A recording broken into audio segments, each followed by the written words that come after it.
The American Revolution took place on three levels concurrently. The first, internally, was the American struggle to be recognized as independent. The second, externally, was a global long conflict within European nations. Finally, the third, once again internally level, was the debate on what kind of nation America should be. Everyone agreed it should be a republic, but no one agreed on how it should be structured.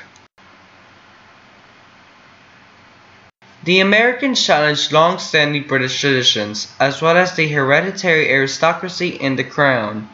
Thomas Jefferson, in the Declaration of Independence, made a huge radical assertion that all men are created equal.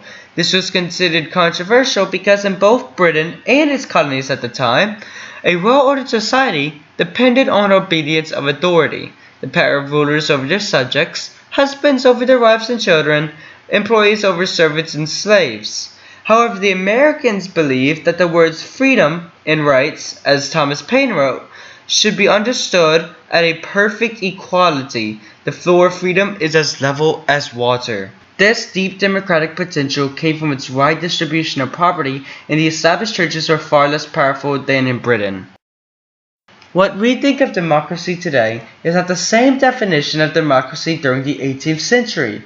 One derived meaning from the writings of Aristotle defined democracy as a system in which the entire people govern directly.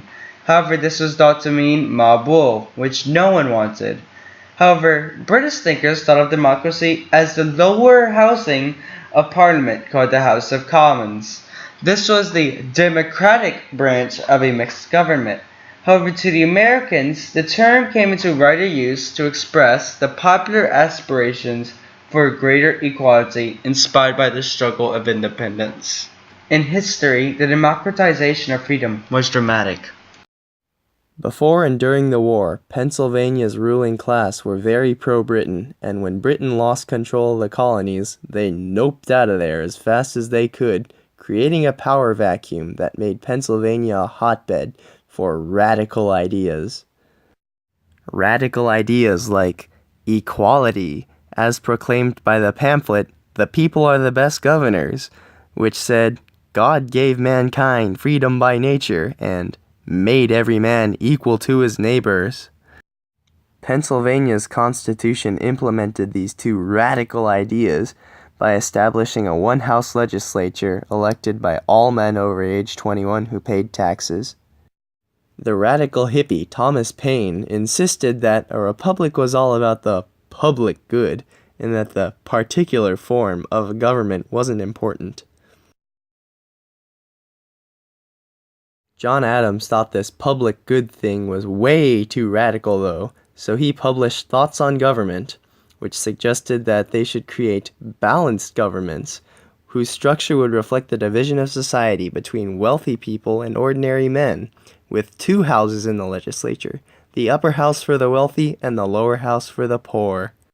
To maintain the balance of power and make sure that neither side infringed on the other, Adams proposed a powerful judiciary to keep the two houses in check.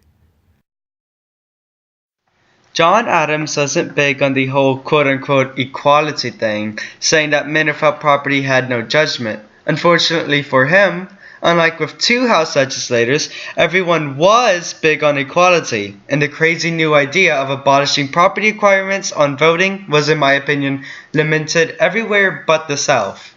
This would become the cornerstone for universal suffrage later.